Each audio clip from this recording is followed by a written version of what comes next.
Steve, you talk passionately about brand ambassadors. Can you give us your definition of what a brand ambassador is? Yes, I believe a brand ambassador is someone who is totally customer focused.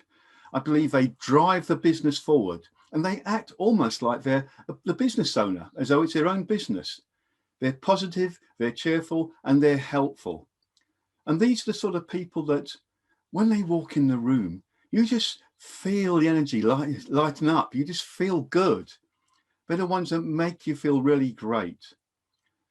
Now, if I can give an example, it was a few years ago, and my youngest son was working as a waiter at the time, which meant he was always working around Christmas.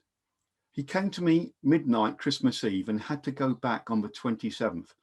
And he'd asked me to buy him a very expensive and exclusive dressing gown from John Lewis, which I did, but it was a size too small. So on the morning of the 27th, I drive into John Lewis, or I park up in Reading, get there at opening time on the first day of the sales, and it was packed. By the way, this is the times when shops used to be busy. Well, I walked through and I saw the sign that said no refunds or exchanges until the new year. I carried on and I saw an assistant on her own and I explained the situation. She stopped what she was doing.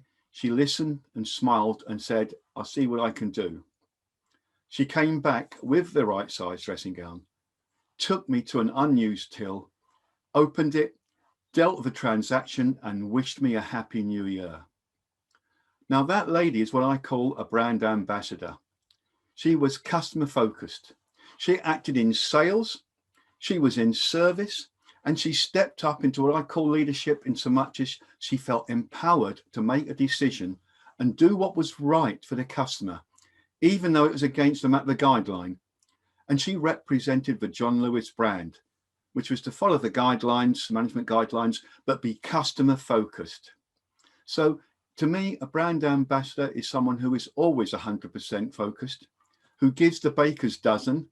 Oh, by the way, for those of you who don't know what that is or who are too young, days of old, when you used to get sent to the bakers, like I did, my mum would send me, say, get 12 bread rolls, and a good baker would throw in 13 for good measure, the baker's dozen, going the extra mile. And a brand ambassador always goes that extra mile. Lovely. Thank you so much.